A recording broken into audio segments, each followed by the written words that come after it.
Hello everyone, কেমন আছেন সকলে? আমি মehedishakeel। সো ওওয়াসপ juiceshop ওই পেন্টেস্টিং সিরিজের ষষ্ঠ ভিডিওতে আপনাদের স্বাগতম। সো বন্ধুরা, এর আগের ভিডিওগুলোতে আমরা এই সকল চ্যালেঞ্জগুলোকে সলভ করেছিলাম এবং লাস্ট ভিডিওতে আমরা সলভ করেছিলাম আউটডেটেড অ্যালাউ লিস্ট, এবং আজকের এই ভিডিওতে আমরা সলভ করব মিসিং ইনকোডিং এই চ্যালেঞ্জটি। তাহলে চলুন দেরি না করে শুরু করা যাক। সো মিসিং ইনকোডিং এই চ্যালেঞ্জের যদি হিন্টসটি আমরা পড়ি, এখানে বলা হচ্ছে retrieve the photo of vizorent's cat in the melee combat mode. এটি হচ্ছে একটি ইমপ্রপার ইনপুট ভ্যালিডেশন সেকশনের বাগ।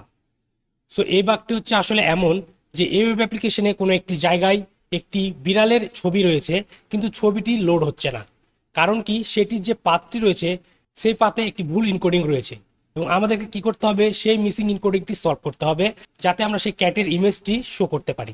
সো আমরা যদি এখন এই হ্যামবার্গারে ক্লিক করি, তাহলে দেখবেন এখানে ফটো ওয়াল বলে একটি অপশন রয়েছে। সো আমি যদি এই অপশনে যাই, তাহলে এখানে দেখতে পাচ্ছেন এখানে অনেকগুলো ইমেজ রয়েছে, কিন্তু ঠিক এই জায়গায় একটি ইমেজ রয়েছে যেটিতে ক্যাটের ইমোজি রয়েছে, এই ইমেজটি এখানে শো করছে না। সো আমাদেরকে এটি সলভ করতে হবে, এখানে ইমেজটি নিয়ে আসতে হবে। সো এর জন্য এগেন আমি এখানে রাইট ক্লিক করব এবং ইন্সপেক্টে যাব, এবং আমি যদি এই ইমেজের পার্টটি পড়ি এবং এটিকে যদি এডিট অ্যাজ HTML করি, তাহলে দেখবেন এখানে ক্যাটের একটি ইমোজি রয়েছে। সো মূলত আমাদেরকে যেটি করতে হবে, এই হ্যাশ সাইনকে URL ইনকোড করতে হবে, এবং এটি করার মাধ্যমে আমরা এই ইমেজটি এখানে শো করাতে পারি।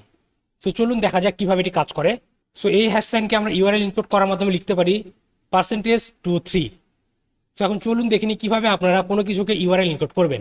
সো আমি যদি এখানে একটা নতুন ট্যাব নিই এবং এখানে সার্চ করি URL এনকোডার, এবং এই ওয়েবসাইটে যাই urlencoder.org, দেন আমি যদি এখানে টাইপ করি হ্যাশ এবং ক্লিক করি এনকোড, তাহলে দেখবেন এটির URL ইনকোডেড ভ্যালু হচ্ছে %23, যেটা আমি বলেছিলাম। সো এখন আমি এখান থেকে এটি কপি করে নিচ্ছি।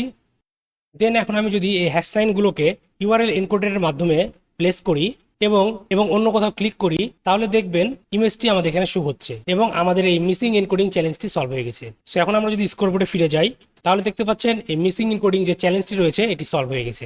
সো এই চ্যালেঞ্জটির মাধ্যমে আপনাদেরকে মূলত শেখানো হয়েছে URL এনকোডিং, যে কিভাবে আপনারা কোনো কিছুকে URL ইনকোড করবেন। সো বন্ধুরা, আজকের ভিডিও এই পর্যন্তই।